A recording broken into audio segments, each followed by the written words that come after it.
Subscription کے button کو دبائیے اور ساتھ بیل آئیکن پر کلک کیجیے تاکہ آپ کو تمام ویڈیو فوراً مل سکیں۔ اس ویڈیو پسند آنے کی صورت میں اسے لائک، کمنٹ اور شیئر کرنا مت بھولیں۔ کل جمعۃ المبارک ہے۔ صبح کی روشنی پھیلنے سے پہلے محاصرہ مکمل ہو جانا چاہیے، لیکن آپ کو بتایا جا چکا ہے کہ یہ محاصرہ مکمل نہیں ہوگا۔ شہر کے پیچھے 3 اطراف سمندر ہے، سامنے خندق ہے۔ آپ کو قلعے پر چلغار کرنی پڑے گی۔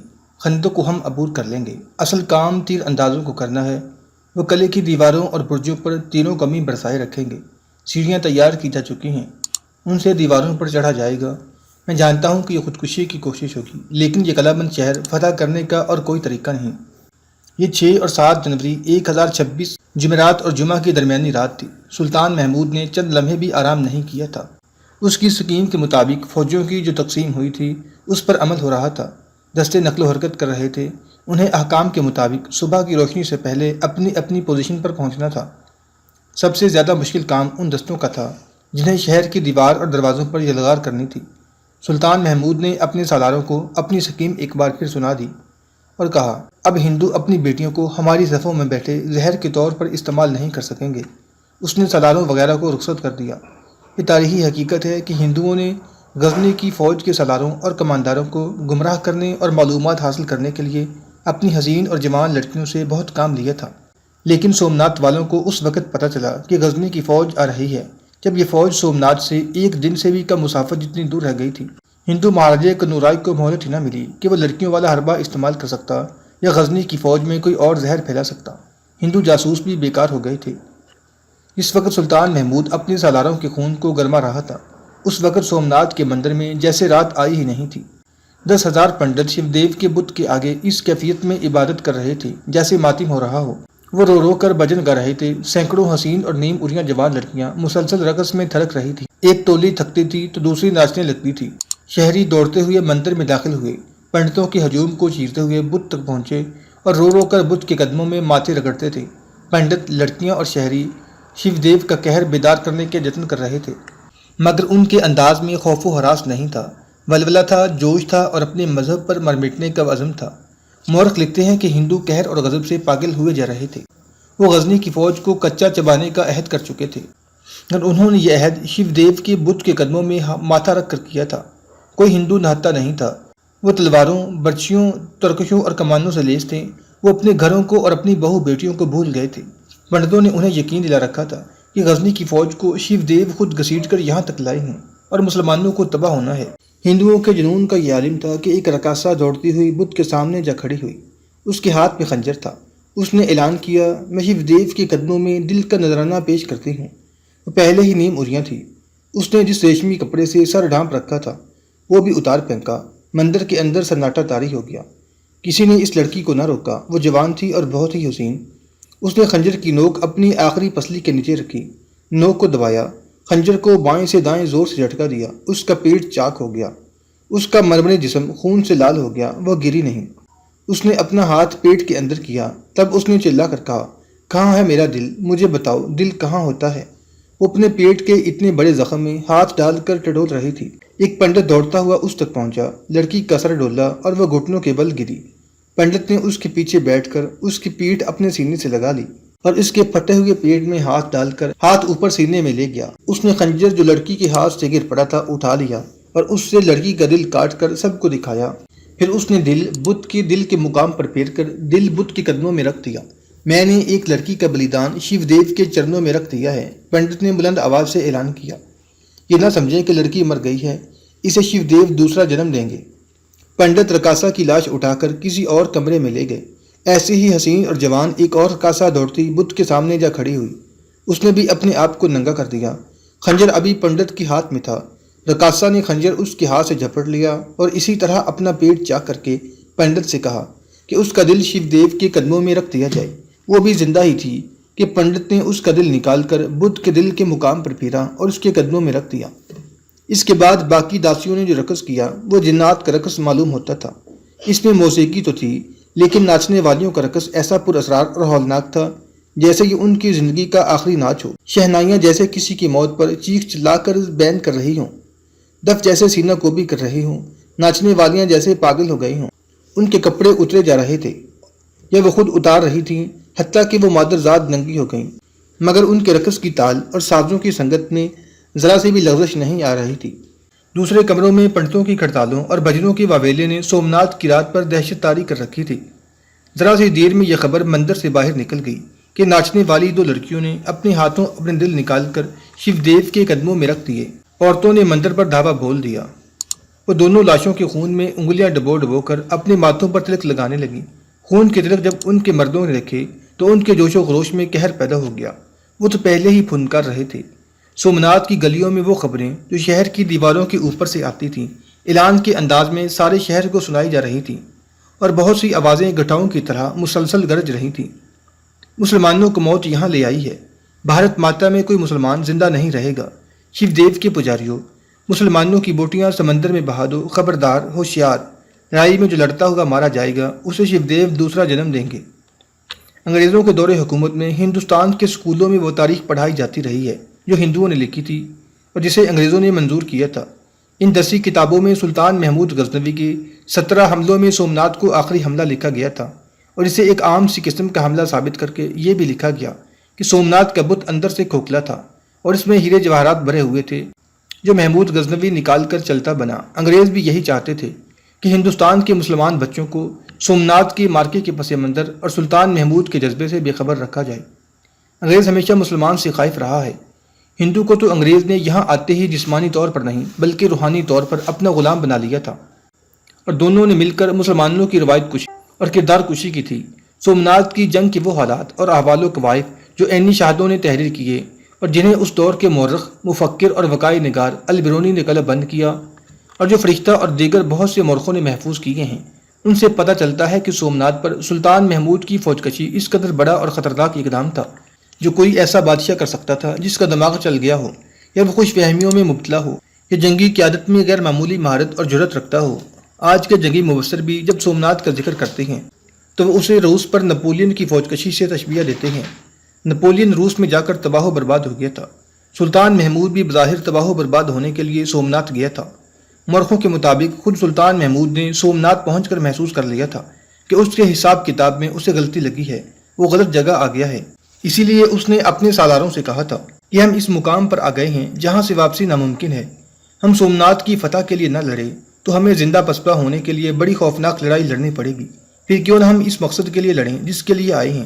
محمد قاسم فرشتہ نے البرونی اور اس دور کی 2 وقائع نگاروں کے حوالے سے، جن میں ایک امام عابد بن یونس جو فوج کے امام کی حیثیت سے سومناتھ آئے تھے، لکھا ہے کہ مسلمانوں کی فوج ایک جذبہ لے کر آئی تھی، اور یہ جذبہ لوٹ مار نہیں تھا۔ جذبے کے ساتھ اسے جو قیادت ملی تھی وہ اسے بڑے بڑے دشوار حالات اور خطروں سے بچانے کی اہلیت رکھتی تھی۔ ان وقائع نگاروں نے لکھا ہے کہ سومناتھ پر فوج کشی جنگی لحاظ سے اور سیاسی لحاظ سے اور مذہبی لحاظ سے ایک حیران کن اقدام تھا جو ایک عظیم مقصد کا حامل تھا۔ انہی مورخوں اور وقائع نگاروں نے لکھا ہے کہ محمد بن قاسم ہندوستان میں عرب کے قیدیوں کو جنہیں مہاراجہ داہر نے اپنے قید خانے میں ڈال دیا تھا چھڑانے آیا تھا۔ بعد میں اس نے یہاں اسلامی حکومت قائم کرنے کی سوچی، لیکن سلطان محمود غزنوی صرف اسلام کا پرچم لے کر آیا، اور یہ عزم کہ سومناتھ کا بت توڑ کر ثابت کرے گا کہ ان کے چاند کے آقا کی کوئی حیثیت نہیں۔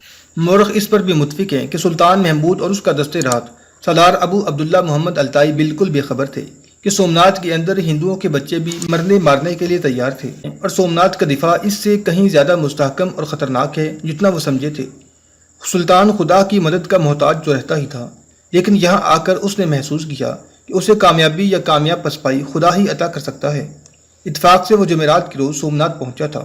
فوج کو آرام کی ضرورت تھی، لیکن اس نے جمعہ کے روز حملہ کرنے کا فیصلہ کیا کیونکہ یہ مبارک دن تھا۔ اس نے اپنے سالاروں کو صرف 1 رات کی مہلت دی کہ وہ اپنے اپنے دستے تقسیم کے مطابق پوزیشنوں پر لے جائیں اور رسد کو اس طرح محفوظ کیا جائے کہ دشمن کے چھاپہ مار اس تک نہ پہنچ سکیں۔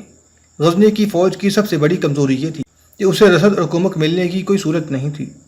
صحیح الفاظ میں یوں کہنا چاہیے کہ سومناتھ کا مارکہ اسلام اور ہندومت کا سب سے بڑا مارکہ تھا، اور یہ 2 مذہبوں کا ہی مارکہ تھا۔ اگر سلطان محمود کو علاقہ فتح کرنا ہوتا اور اس کا مقصد اپنی سلطنت کی توسیع ہوتا تو وہ اتنی دور نہ آتا۔ شمالی اور وسطی ہند کے کئی علاقوں کو وہ فتح کر چکا تھا، انہیں کو مستقر بنا کر وہ ان سے ملحق علاقے اپنی سلطنت میں شامل کر سکتا تھا۔ بروز جمعہ 7 جنوری 1026 عیسوی غزنی کی فوج میں اذان کی صدائے مقدس گونجی اور حکام کے مطابق تمام فوج نے باجماعت نماز پڑھی۔ سلطان محمود بھی فوج کی کھچی صف میں کھڑا تھا۔ امام نے گڑ گڑا کر فتح کی دعا مانگی اور اس کے فوراً بعد فوج نے سومناتھ کا محاصرہ کر لیا۔